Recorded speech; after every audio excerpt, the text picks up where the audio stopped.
அன்னபூரணி தேவியின் வரலாறு மற்றும்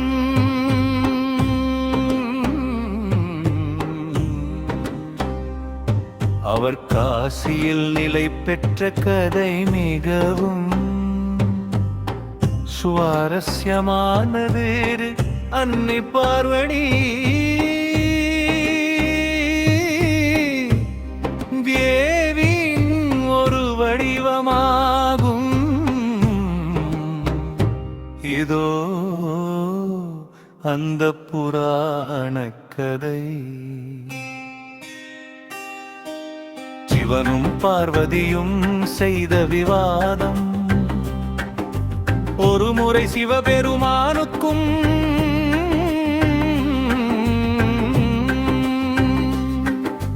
பார்வதி தேவிக்கும் இடையே ஒரு விவாதம்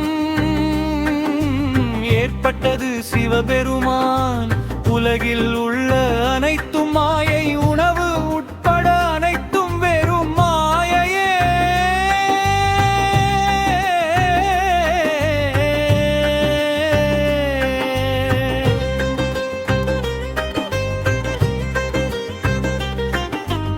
என்று கூறினார். ஆனால் ஜெகதம்பாளான பார்வதி தேவி இதை மறுத்தார். உடல் இயங்க உணவு அவசியம், உணவு இல்லை என்றால் உயிர் இல்லை, எனவே உணவை மாயை என்று சொல்ல முடியாது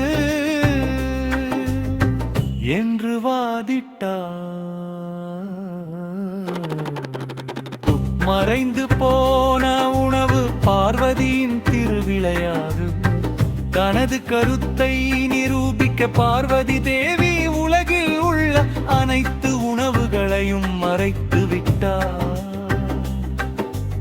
உலகம் முழுவதும் கடும் பஞ்சம் ஏற்பட்டது. செடி கொடிகள் வாடின, உயிரினங்கள் பசியால் துடித்தன. தேவர்களும் முனிகர்களும் சிவனிடம் முறையிட்டனர். அப்போதுதான் உணவு என்பது மாயை அல்ல, அது உலகை இயக்கும் சக்தி என்பதை சிவன் உணர்ந்தார்.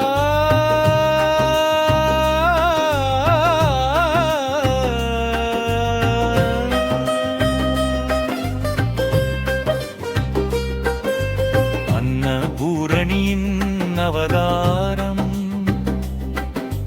பசியால் வாடும் உயிர்களுக்கு உணவளிக்க திருவுள்ளம் கொண்ட அன்னை காசி வாரணாசி மாநகரில் அன்னபூரணியாக அவதரித்தார். ஒரு கையில் தங்க கரண்டியும் மறு கையில் நவரத்தினங்கள் பதித்த அன்ன பாத்திரமும் ஏந்தி அனைவருக்கும் உணவளிக்க தொடங்கியார். சிவன் பிச்சை எடுத்த நிகழ்வு உலகின் பசி தீர வேண்டுமானால் அதன் தலைவன் உணவை ஏற்க வேண்டும் என்பது விதி. எனவே சிவபெருமான் ஒரு பிச்சாடனா, பிச்சை எடுப்பவன். கோலம் பூண்டு கையில் ஓடு ஏந்தி காசிக்கு வந்தார். அன்னபூரணி தேவியிடம் பிக்ஷாந்தேகி, பிச்சையிடுங்கள் என்று வேண்டினார். அன்னை தனது கரண்டியார் சிவபெருமானுக்கு உணவு அளித்து உலகின் பசியை போக்கினார்.